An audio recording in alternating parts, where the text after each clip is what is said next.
우리나라 근로자들의 월 평균 근로 시간은 대략 146시간, 하루 평균 7시간보다 조금 더 일하는 수준이라고 합니다. 2018년 주 52시간이 도입된 이후로 근로시간은 점점 줄어들고는 있지만 여전히 OECD 기준으로 볼 때는 조금은 높은 수준인 것 같습니다.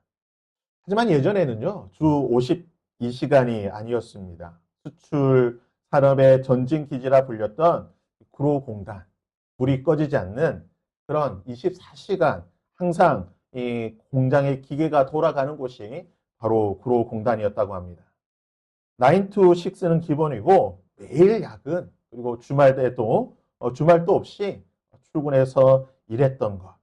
이런 압도적인 노동력이 있었기 때문에 우리나라가 오늘 세계가 주목하는 그런 경제 성장, 경제 대국이 될 수 있었습니다. 하지만 지금은 워라밸이 가장 중요한 시대입니다. 누가 이렇게 일하라고 한다면 예전처럼 20년, 30년 전처럼 일하라고 한다면 일하겠습니까? 그래서 고용주와 근로자 사이에는 항상 근로 시간을 두고 갈등이 있습니다.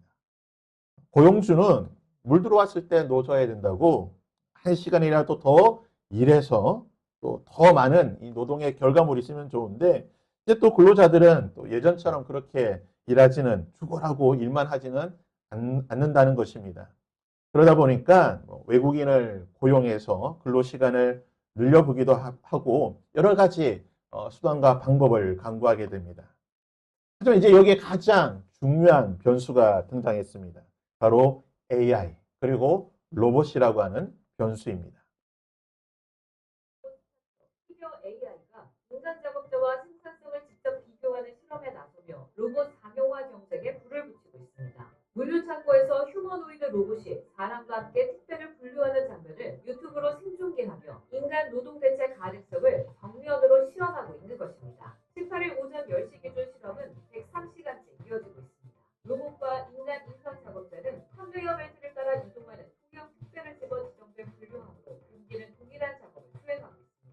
현재까지 두 작업자 모두 각각 1만 개 이상의 택배를 처리했고 전체 누적 작업량은 약 13만 개에 달합니다.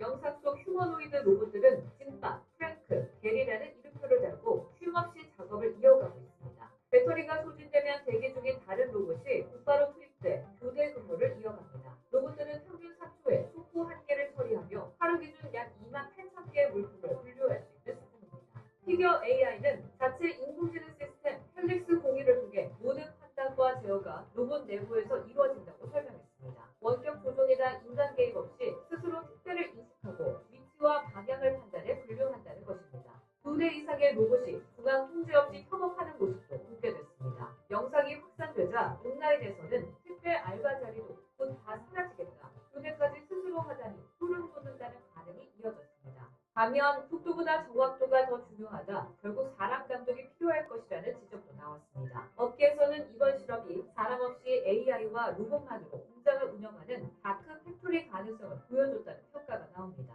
다만 실제 상황 현장에서는 저도 이 라이브로 실제로 이 로봇이 일하는 장면을 라이브로 실제로 몇 번을 봤는데요. 지금은 이제 이런 단순한 작업에만 투입이 되지만 멀지 않은 시점에 아마 대부분의 영역에 그래서 많은 학자들은 90% 이상의 일자리들이 사라질 수 있다라고 이야기하는 것을 보게 됩니다. 하나님은 인간을 창조하셨습니다. 창세기는 이렇게 기록하고 있습니다. 하나님이 자기 형상, 곧 하나님의 형상대로 사람을 창조하시되 남자와 여자를 창조하시고 하나님이 그들에게 복을 주시며 하나님이 그들에게 이르시되 생육하고 번성하여 땅에 충만하라. 땅을 정복하라. 바다의 물고기와 하늘의 새와 땅에 움직이는 모든 생물을 다스리라. 우리가 소위 말하는 이 문화 명령을 하나님께서 인간에게 주셨습니다. 이 명령은 햇살이 내릴 때는 아주 뷰 좋은 곳에 앉아서 향긋한 커피 한 잔 마시면서 우아하게 마우스 클릭 딸깍하는 그렇게 일하고 명령하는 그런 모습을 말하는 것이 아닙니다. 푹신한 소파에 몸을 깊숙이 놓고 생각하면서 어떻게 생육하고 어떻게 번성하고 어떻게 충만하고 어떻게 정복하고 어떻게 다스릴지를 그냥 앉아서 생각하라고 그런 말씀으로 주신 것이 아니라는 것입니다. 인간에게 주신 명령의 구체적인 그 실행 모습을 창세기 2장에서는 하나님께서 이렇게 말씀하고 계십니다. 창세기 2장 8절과 15절인데요. 여호와 하나님이 동방의 에덴에 동산을 창설하시고 그 지으신 사람을 거기 두시니라. 여호와 하나님이 그 사람을 이끌어 동산 에덴 동산에 두어 그것을 경작하며 지키게 하셨다라고 말하고 있습니다. 하나님이 인간에게 주셨던 이 문화 명령은 경작하고 지키는 것을 통해서 실현될 수 있다라고 말하는 것입니다. 그래서 이제 경작한다라고 하는 히브리어 단어는 아바드라고 하는 단어인데요. 말 그대로 경작한다, 일한다라는 뜻을 가지고 있습니다. 동시에 섬긴다, 예배한다는 뜻도 가지고 있는데 에덴 동산에서 인간이 했던 것은 땅을 일구며 경작하며 마치 농사하는 그러한 일하는 것인데 이러한 일하는 것을 통해서 하나님과 교제하고 하나님을 섬기고 하나님을 예배할 수 있다라는 말입니다. 또 이 아바드라고 하는 단어는 제사장과 레위인들이 성전에서 하나님을 섬기며 예배할 때에 백성들을 위해 기도하고 찬양할 때에 그 모든 예배의 행위를 나타낼 때에 경작한다. 아바드라고 하는 단어를 쓰고 있습니다. 또한 지키게 한다라고 하는 이 단어의 히브리 말은 샤마르라고 하는 말입니다. 말 그대로 지킨다, 무언가를 지킨다, 무언가를 보존한다 이러한 뜻을 가지고 있는데요. 에덴 동산에서 하나님께서 인간에게 창조하신 그 모든 것을 맡기시면서 이 모든 것을 지키라, 보존하라라고 말씀하셨다는 것입니다. 하나님의 말씀을 지키는 것, 하나님께서 창조하신 모든 것을 지켜야 하는데 어떻게 지키라는 것입니까? 생각으로 지키라는 것이 아니죠. 몸을 움직여서 행동해서 지키라는 것입니다. 단순히 앉아서 생각하고 명상하고 묵상하고 관념 속에서 지키는 것이 아니라 실제적인 행동, 움직임을 가지고 행동하면서 이 모든 것들을 지켜라라는 것입니다. 그래서 이 샤마르라는 말 역시 레위인과 제사장들이 성전과 성막에서 그 성전과 성막을 지킬 때에 외부인들이 성전에 들어오지 못하도록, 이방인이 들어오지 못하도록, 또는 외부의 부정함과 더러움이 들어오지 못하도록 그것을 지켜내는 행동, 그 움직임을 나타낼 때에 샤마르라고 하는 단어를 쓴다는 것입니다. 그래서 정리하면 하나님께서 에덴 동산에 인간을 두시고 거기에서 하라고 말씀하신 것은 에덴 동산의 경치를 구경하고 이곳저곳 다니면서 산책하면서 보는 것이 아니라 또는 가만히 앉아서 모든 것들을 어떻게 움직여야 될까, 어떻게 해야 될까 생각하는 것이 아니라 실제적으로 행동하라는 것입니다. 실제적으로 몸을 움직이면서 일하는 것. 이것이 하나님께서 에덴 동산에서 인간에게 주신 명령이라는 것입니다. 그렇다면 하나님께서 천지를 창조하시고 에덴 동산에 인간을 두시고 왜 이렇게 실제적인 일함, 행동의 명령을 주셨습니까? 그것은 바로 하나님께서 그러한 존재이시기 때문인 것입니다. 창세기 1장 27절에 우리 하나님에 대해서 이렇게 말하고 있습니다. 하나님이 자기 형상 곧 하나님의 형상대로 사람을 창조하시되 남자와 여자를 창조하셨다. 하나님께서 사람을 창조하실 때에 자기의 형상대로 만드셨다는 겁니다. 자기의 그 성품대로, 자기의 모든 것으로 인간을 만드셨다. 즉 인간에게 문화 명령을 통하여 일하라고 말씀하신 하나님께서는 친히 그분이 일하는 존재라고 하는 것을 말하는 것입니다. 하나님께서 일하시는 존재이시기 때문에 창조하신 인간 역시 가만히 쉬고 노는 존재가 아니라 일하는 존재, 움직이며 행동하는 존재로 만드셨다는 것입니다. 특별히 하나님께서 천지를 창조하셨다라고 말합니다. 창조라고 하는 행함, 행위가 있었다는 말이죠. 물론 이 창조의 행위는 우리 인간들처럼 손발을 움직이고 무언가를 만드는 것이 아닙니다. 하나님은 말씀으로 천지를 창조하셨습니다. 하지만 말씀하시는 그 행위, 행동이 있었다는 것입니다. 태초에 하나님이 창조라고 하는 그 말씀하시는 행동을 통하여 모든 것들을 만드시고 하나님께서 일하셨다라고 말할 수 있는 것입니다. 그래서 창세기 1장 1절 태초에 하나님이 천지를 창조하시니라. 이 말씀은 태초에 하나님이 일하셨다라고 정의해도 크게 틀리지 않는 말이라고 볼 수가 있습니다. 유해 구약 성경은요, 이 신학 용어로는 신인 동형론적인 표현이라고 말하는데요. 하나님을 우리 인간의 말과 또는 인간의 경험과 상식에 근거해서 어떤 하나님의 모습을 표현할 때에 신인 동형론적인 표현이라는 말을 쓰게 되는데요. 대표적인 것이 시편 121편 4절 말씀입니다. 이스라엘을 지키시는 이는 졸지도 아니하시고 주무시지도 아니하시니라. 하나님께서 우리 인간들처럼 졸지도 않고 주무시지도 않는다. 무슨 말입니까? 하나님은 여전히 일하시는 분이다. 그냥 가만히 앉아서 그냥 구경하시는 분이 아니시라 하나님은 지금도 일하시는 분으로 졸지도 아니하시고 주무시지도 아니하시고 지금도 이스라엘을 지키시는 일을 하시는 분이다. 위에 이사야서에서는 하나님을 농부와 토기장이로 비유하며 하나님께서는 지금도 일하는 분이시다.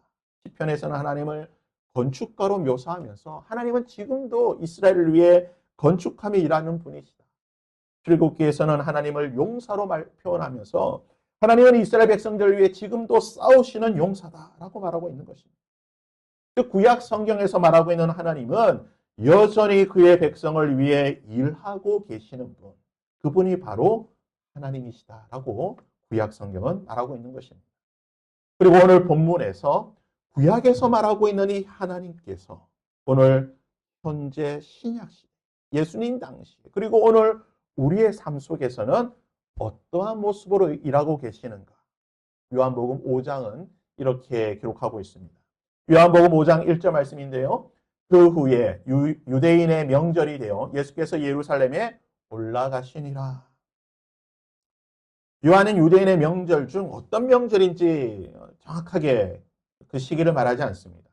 보통 유대인들이 예루살렘의 명절을 지키기 위해 올라갈 때는 유월절이나 또는 오순절이나 또는 초막절 이 세 절기 중에 한 절기에 올라가게 되는데 아마 이 세 절기 중에 하나이지 않을까라고 전통적으로 많은 학자들과 주석가들이 이야기를 하고 있습니다. 아무튼 예수님께서 명절이 되어서 예루살렘에 가시게 되는데요. 예루살렘에 올라가신 예수님이 무엇을 하시는가? 요한복음 5장 2절입니다. 예루살렘에 있는 양문 곁에 히브리 말로 베데스다라 하는 못이 있는데 거기에 행각 5이 있다. 예루살렘에는요, 총 8개의 문이 있습니다. 서울에 4개의 대문이 있는 것처럼 예루살렘에 들어오기 위해서는 8개의 문이 있는데 그 8개의 문은 각각의 문마다 용도가 있습니다. 그 중에서 제물, 성전에 하나님께 제사 드리기 위해서 드리는 제물들, 양이나 또는 소나 염소나 비둘기 같은 그런 제물들이 들어왔다 나가는 제물들이 들어오는 문이 있는데 그 문이 바로 양문이라는 것입니다. 양의 문, 제물로 드리는 양들이 드나드는 문, 그것이 양문입니다. 그리고 이 양문 곁에는 아무래도 하나님께 드리는 제물이다 보니까 이 제물을 씻어야 되죠. 제물을 깨끗하게 씻어야 되기 때문에 양문 곁에는 무엇이 있느냐? 작은 연못이 있습니다. 바로 이것이 이제 양문이고요. 이 양문 곁에 바로 옆에 보이는 베데스다라고 하는 작은 연못이 있었습니다. 양문 곁에 있는 작은 연못, 그 이름을 베데스다라고 불렀는데요. 이 베데스라고 하는 말의 히브리 말인데 이 단어의 뜻은 자비의 집, 은혜의 집이라고 하는 뜻을 가지고 있습니다. 이 양문 곁에 있던 베데스다에는요, 항상 사람들이 북적였습니다. 행각 5개가 있다. 그러니까 지붕을 쳐서 사람들이 거주할 수 있는, 모여들 수 있는 그러한 공간이 5개가 있을 만큼 이 주변에는 항상 사람들이 많이 있었다는 것이죠. 왜 그렇습니까? 제사를 드려야 될 양과 소 같은 이 제물들을 씻어야 되는 곳이다 보니까 제사가 있는 날에는 언제나 사람들이 많을 수밖에 없죠. 제사를 드려야 되니까 이곳에 와서 양과 소를 씻어야 되다 보니까 제사가 있는 날, 제사를 드리는 시간에는 항상 사람들이 많고 북적이는 곳입니다. 그렇다면 예루살렘 성전에서 언제 제사를 드릴까요? 민수기 28장에는 하나님께 제사를 드려야 할 날, 언제 제사를 드려야 하는가에 대해서 아주 구체적인 시간과 날을 기록하고 있습니다. 먼저 민수기 28장 3절과 4절입니다. 너희가 이스라엘 자손에게 명령하여 그들에게 이르라. 내 화제 곧 그 향기로운 화제를 상가 내게 바칠지니 매일 1년 되고 흠없는 수량 2마리를 상번제로 드리되 한 어린 양은 아침에 드리고 한 어린 양은 해질 때에 드릴 것입니다. 언제 드려야 됩니까? 매일 아침과 저녁에 제사를 드려야 됩니다. 매일 아침과 저녁에 양 한 마리씩 드리는 상번제를 드려야 한다는 것입니다. 또 언제 제사를 드려야 되느냐? 계속해서 민수기 28장 9절과 10절에 이렇게 기록합니다. 안식일에는 1년 되고 흠없는 수량 2마리와 고운 가루 10분의 2의 기름 섞은 소제와 그 전제를 드릴 것이니 이는 상번제와 그 전제 외에, 그러니까 매일 드리는 상번제 외에 매 안식일의 번제라. 매주 그러니까 안식일마다 매주 안식일 7일에 한 번씩 돌아오는 이 안식일마다 번제를 드려야 됩니다. 안식일에는 아침과 저녁에 상번제도 드리고, 그리고 오늘 본문에 말씀하고 있는 수량 2마리와 기름 10분의 2에 섞은 소제와 전제로 드리는 제사도 드려야 됩니다. 그래서 안식일에는 더 많은, 평소보다 많은 제사가 있습니다. 우스갯소리로 목사님들이 왜 주일에 이렇게 예배가 많은가? 새벽부터 새벽기도, 오전 예배, 오후 예배, 또는 뭐 구역모임 여러 가지 모임이 많은가? 봐라, 율법에 안식일에 많은 예배를 드려야 된다라고 우스갯소리로 말씀하시지만 실제로 율법상에 보더라도 안식일에는 더 많은 제사를 드리게 되어 있습니다. 그럼 이것으로 끝나는가? 그렇지 않습니다. 계속해서 민수기 28장 11절에 보면 또 이렇게 말하고 있습니다. 초하루에는 수송아지 2마리와 수량 1마리와 1년 되고 흠없는 수량 7마리로 여호와께 번제를 드리다. 초하루, 매월 첫 번째 날, 성경에서 월삭이라고 표현하게 되죠. 매달 한 번씩 있는 이 월삭에 매월 첫째 날에는 더 많은 제사를 드려야 됩니다. 수송아지 2마리, 수량 1마리, 그리고 또 다시 7마리로 번제를 드려야 되는 것입니다. 이 외에도 여호와의 절기라고 불리는 7가지의 절기, 유월절, 무교절, 초실절, 오순절, 나팔절, 속죄일, 그리고 장막절. 이 7대 절기에도 또한 제사를 드려야 하는 것입니다. 그래서 예루살렘 성전은요, 1년 365일 내내 제사가 있습니다. 마치 종갓집, 안동에 있는 그 종갓집에 1년 12달, 뭐 수십 번, 제가 어떤 방송에서 보니까요, 1년에 뭐 50몇 번, 60번 제사를 드리는 집이 있더라고요. 그런 집처럼 이 성전은 매일매일 제사가 있는 겁니다. 정해진 상번제도 있고요. 또 안식일, 월삭, 그리고 여호와의 절기도 있고요. 이 외에도 사람들마다 자원해서 드리는 제사, 속죄제와 속건제와 화목제와 여러 가지 제사가 끊이지 않는다는 것입니다. 특별히 이것들이 중첩이 되는, 겹치는 날이 있겠죠. 예를 들어서 초하루가 안식일과 겹친다든지 이런 식으로, 또는 뭐 절기가 안식일과 겹친다든지 하면 그 날은 정말 하루 종일 제사만 드리는 거예요. 너무나 바쁜 날이 되는 겁니다. 다시 베데스다 연못을 한번 돌아가 보겠습니다. 이곳에서는요, 성전에 드릴 그 제물이 드나드는 양과 소가 드나드는 양문이 있는 바로 그 곁에 있습니다. 그리고 예루살렘 성전은요, 1년 365일 매일매일 다양한 제사가 있습니다. 하루에도 몇 번의 제사가 있는 곳입니다. 그래서 제물을 지키는 이 베데스다 연못은요, 1년 360일 언제나 사람이 북적이고 거의 뭐 항상 열려있는 그러한 공간이라고 볼 수 있습니다. 항상 사람이 많고 항상 제물이 북적이는 곳, 그곳이 바로 베데스다 연못이라는 것입니다. 그리고 이 양문은요, 원래는 이제 재물용 가축들이 드나드는 곳이지만, 때로는 가난한 사람들이 드나드는 곳이기도 했습니다. 성전에 들어가기 위해서는 이 성전세를 내야 됩니다. 사람마다 정해진 그 반세겔의 성전세를 내야 되고, 예수님께서도 예루살렘 성전에 가셨을 때에 이 베드로에게 이 성전세에 관한 이야기를 하시고 성전세를 예수님도 내셨습니다. 저는 성전에 들어갈 때는 성전세를 내야 되는데, 돈이 없는 가난한 사람들은요, 성전세를 낼 수가 없습니다. 성전에는 가고 싶은데 성전세를 낼 수가 없다 보니까 돈이 없는 가난한 사람들이나 또는 병자들은 가축이 드는 이 양문을 통해서 몰래 이 성전에 들어가는 겁니다. 그러니까 이 양문곁 베데스다에는요, 각종 뭐 양과 염소와 뭐 소도 있지만 가난하고 병든 사람들도 있고, 이 재물을 씻기기 오는 수많은 사람들이 정말 말 그대로 그냥 뭐 시장 바닥처럼 사람들이 북적이는 곳입니다. 근데 이 베데스다의 이름의 뜻이 무엇이라고 말씀드렸습니까? 자비의 집, 은혜의 집이라는 뜻을 가지고 있습니다. 하지만 이러한 이름을 가진 베데스다는 역설적인 이름을 가진 곳입니다. 하나님의 자비와 은혜를 구하기 위해, 하나님의 자비와 은혜를 맛보기 위해 성전에 들어가야 되는데, 성전에 들어갈 돈이 없는 자들이 몰래 들어왔던 곳, 몰래 숨어 들어왔던 곳이 어디입니까? 베데스다인 것입니다.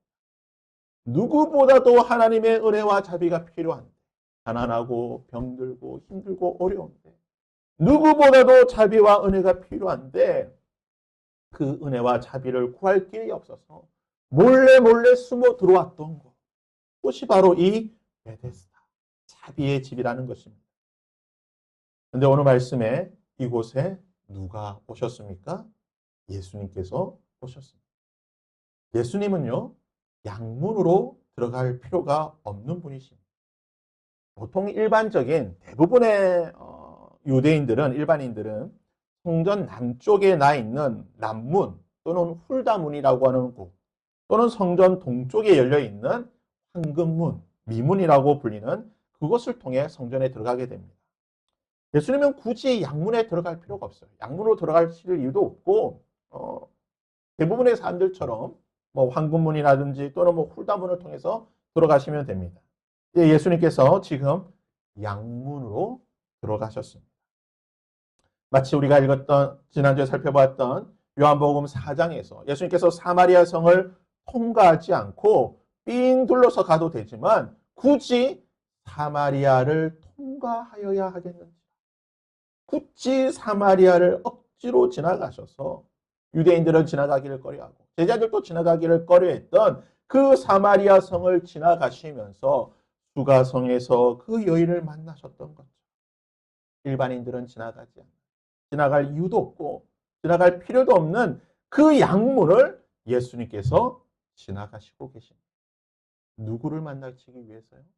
수가성 그 여인을 만나시기 위해 사마리아를 지나가셨던 것처럼 양문을 지나가셔서 거기 38해, 38년 동안 병든 자를 만나시기 위해서 예수님께서는 의도적으로 양문을 지나가셨습니다. 우리 성경에 보면요, 3절과 4절에 괄호를 쳐놨습니다. 물의 움직임을 기다리니 이는 천사가 가끔 못해 내려와 물을 움직이게 하는데 움직인 후에 먼저 들어가는 자는 어떤 병에 걸렸든지 낫게 됨이로라. 밑에 관절을 보시면 어떤 사본에는 이 괄호가 없다. 그래서 이제 여러 중요한 대표적인 사본에는 이 괄호가 없는데 우리 한글 성경에는 좀 더 설명을 하기 위해서 이 다른 사본에 있는 것을 이렇게 기록하고 있다라는 이 표현을 쓰고 있는데요. 이게 베데스다 연못에는 전설 따라 산말리 이런 하나의 전설이 있었습니다. 가끔씩 언제인지는 알 수 없지만 아침인지 저녁인지 밤인지 알 수는 없지만 아무튼 불특정한 시간에 천사가 한 번씩 내려오는데 천사가 내려서 물을 움직인다. 그러니까 물을 막 출렁출렁이게 하는데 그때 누구든지 가장 먼저 그 출렁이는 물 가운데 들어가게 되면은 병을 낫는다. 그래서 이 기적을 기대하면서 의사에게는 갈 수 없는 수많은 가난한 자들, 불치병과 또는 돈이 없어서 치료받지 못하는 많은 그러한 가난한 병자들이 이곳 베데스다에 모여들었던 것입니다. 무엇을 바라보면서요? 이 기적을 바라보면서. 38년 된 병자 역시 이 기적을 바라보면서 베데스다 연못에 있었습니다.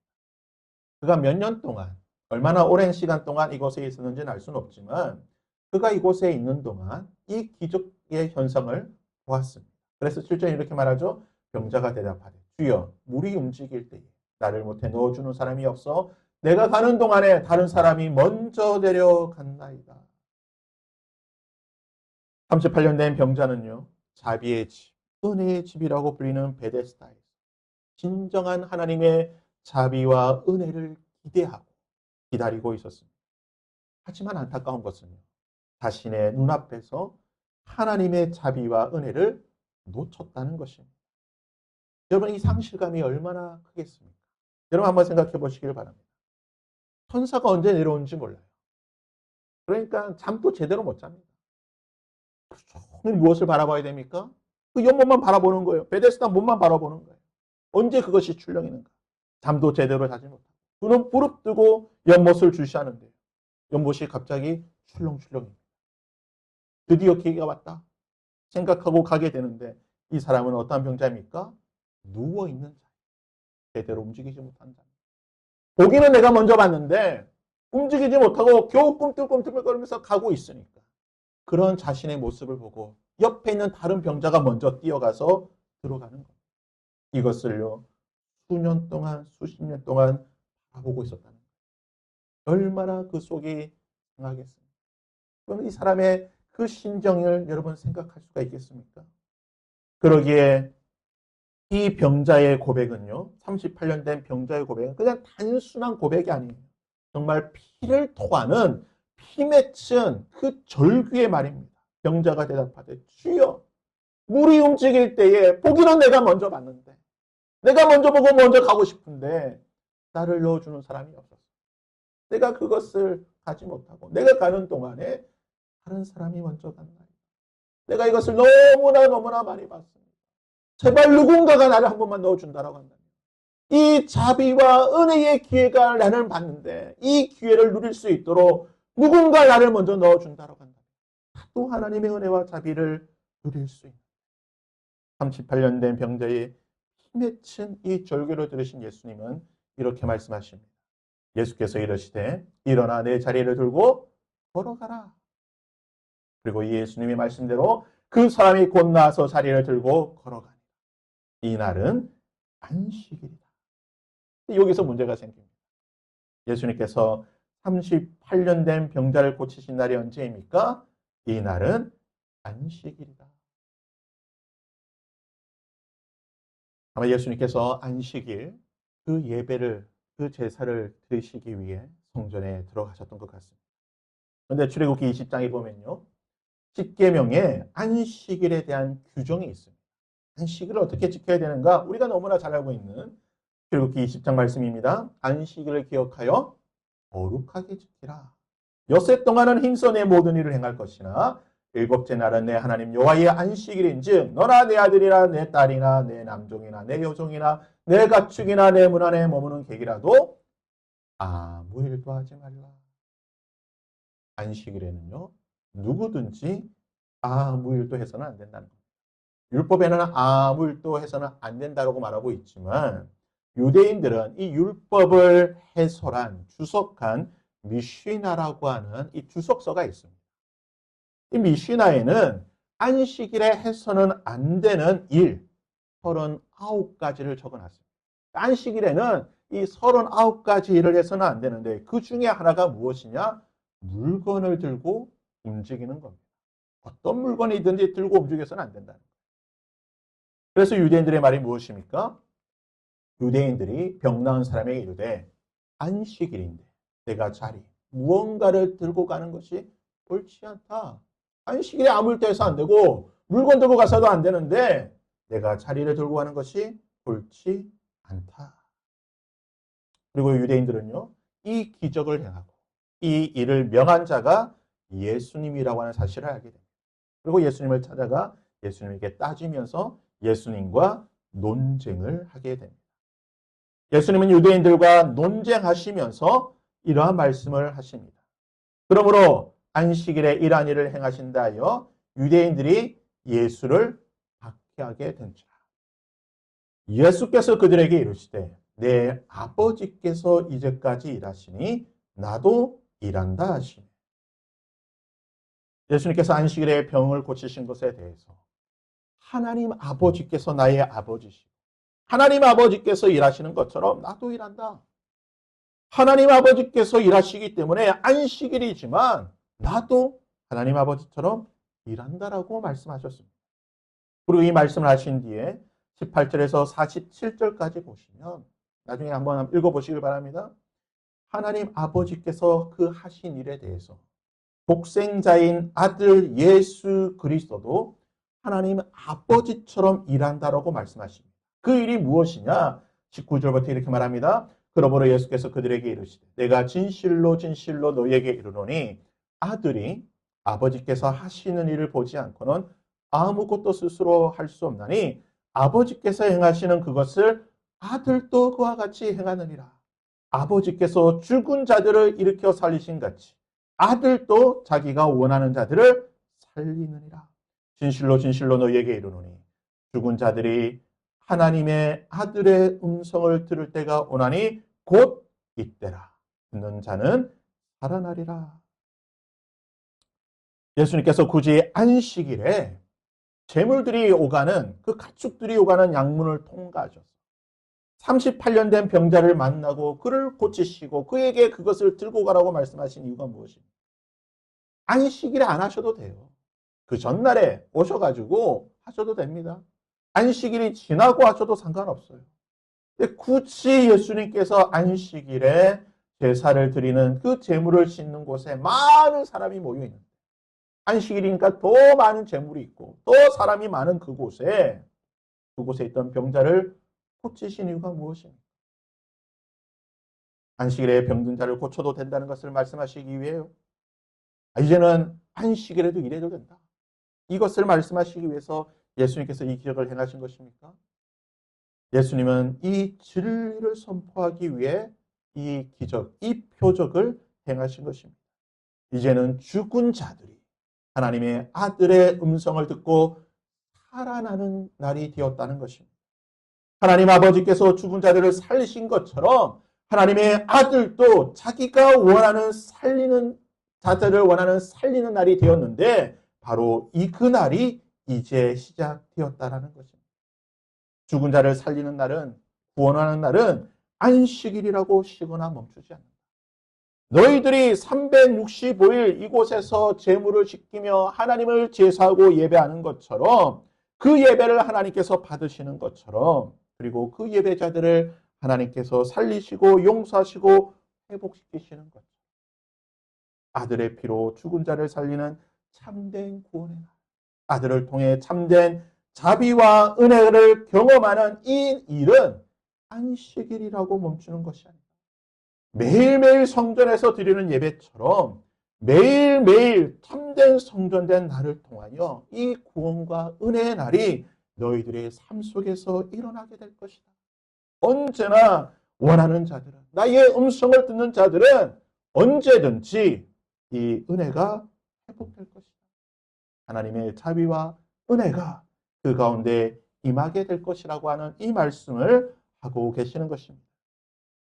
죽은 자들이 살아나기 위해 하나님의 은혜와 자비를 누리기 위해 베데스다의 그 은혜를 누리기 위해서는요. 무엇이 필요합니까? 내가 진실로 진실로 너희에게 이르노니 내 말을 듣고 또 나를 보내신 이를 믿는 자는 영생을 얻겠고 심판에 이르지 아니하리니 사망에서 생명으로 옮겨갔느니라. 진실로 진실로 너희에게 이르노니 죽은 자들이 하나님의 아들의 음성을 들을 때가 오나니 곧 듣는 자는 살아나리라. 베데스다의 그 은혜, 하나님의 은혜를 하나님이 주시는 그 자비와 은혜를 누리기 위해서는요. 무엇이 필요합니까? 하나님의 아들의 음성을 들어야 한다는 것입니다. 그 음성을 듣는 자는 살아나게 된다는 것입니다. 그러기에 예수님께서는요. 요한복음 10장에서 에고에임. 내가 누구냐? 이렇게 예수님은 선포하고 계십니다. 나는 선한 목자라. 나는 내 양을 알고 양도 나를 아는 것이. 아버지께서 나를 아시고 내가 아버지를 아는 것 같으니 나는 양을 위하여 목숨을 버리노라. 또 이 우리에 들지 아니한 다른 양들이 내게 있어 내가 인도하여야 할 터이니 그들도 내 음성을 듣고 한 무리가 되어 한 목자에게 있으리라. 내가 내 목숨을 버리는 것은 그것을 내가 다시 얻기 위함이 아니요 위함이니 이로 말미암아 아버지께서 나를 사랑하느니라. 선한 목자 되신 예수, 그의 양들에게 그의 음성을 들려주셨습니다. 그들에게 영원한 하나님의 자비와 은혜를 누리게 한다는 것입니다. 언제요? 언제든, 항상. 그 음성을 듣기를 원하는 자들이 있다라고 한다면 그 시간에 상관없이 그것이 안식일이든 평일이든 아침이든 밤이든 그 음성을 듣기를 원하는 자에게 그들이 내 음성을 듣고 하나님이 주시는 참된 은혜와 자비, 베데스다를 회복하게 될 것이라고 말하고 있는 것입니다. 사랑하는 여러분, 창세기의 문화명령에서부터 베데스다의 그 연못에 찾아오신 예수님의 모습을 우리가 한번 보았습니다. 하나님은 처음부터 일하시는 분이십니다. 에덴 동산에 인간을 창조하시는 일을 통해 우리에게 일하라고 말씀하신 하나님께서는 우리를 위하여 지금도 일하고 계시는, 쉬지 않고 일하고 계시는 분임을 분명히 말씀하고 계십니다. 예수님께서 굳이 안식일에 가난하고 병든 자들이 가득한 그 베데스다 연못가에 찾아오신 이유가 무엇입니까? 세상의 규례나 그 일 속에서 죽어가고 있는 그 영혼을 살리기 위해 그의 음성을 들려주시기, 목자의 음성을 들려주시기 위해 예수님은 38년 동안 소망 없이 누워있는 자에게 찾아오셔서 그에게 친히 말씀하여 주셨습니다. 안식일이라고 아무것도 되지 않을 것이라고 생각했던 그에게 오히려 그날에 찾아오셔서 말씀하여 주시며 내 아버지께서 이제까지 일하시니 지금 일하고 있다고 하는 이 진리를 말씀하시면서 그 38년 된 병자를 구원하여 주셨던 것입니다. 우리 예수님은요, 지금도 일하고 계시는 분이십니다. 우리가 볼 때는 아무런 일을 하지 않는 것 같아요. 내 삶 속에 어떠한 변화도 없는 것 같고요. 오랜 시간 동안 내가 기도하고 간구했던 그 많은 일들이 내 삶 속에 어떠한 변화도 없고 자녀를 위해, 가족을 위해, 남편을 위해, 아내를 위해, 우리의 공동체를 위해 오랜 시간 기도했지만 어떠한 변화도 없고 하나님께서 일하시는 거 맞나? 예수님께서 일하시는 거 맞나라고 하는 그러한 생각이 들기도 하지만 그러나 예수님은요, 지금도 자기 백성을 찾아오셔서 말씀하여 주시고 일으켜 주시는 분이라는 것입니다. 그러기에 우리가 해야 될 일이 무엇입니까? 예수 그리스도의 음성을 듣는 것입니다. 그의 말씀을 붙잡는 것입니다. 일어나 내 자리를 들고 가라고 하시는 그 예수님의 음성을 듣는 것입니다. 내 양은 나의 음성을 듣는다라고 말씀하신 그 선한 목자 되신 예수님의 음성을 듣는 것.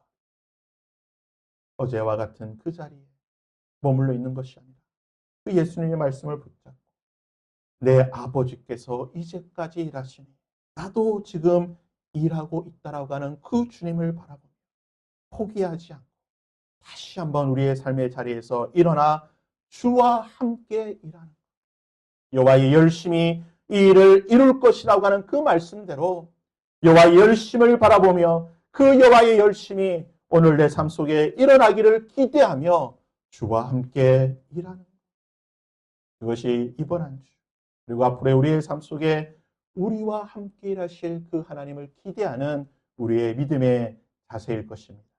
바라기는요, 내 아버지께서 이제까지 일하신 나도 일하신다라고 하는 그 주님의 음성을 들으시고 일어나 내 자리를 들고 걸어가라고 말씀하신 그 주님의 말씀을 붙잡으시고 이번 한 주 우리의 삶의 그 자리를 걸어갈 수 있는 저와 여러분이 될 수 있기를 주님의 이름으로 부탁드립니다. 우리 함께 찬양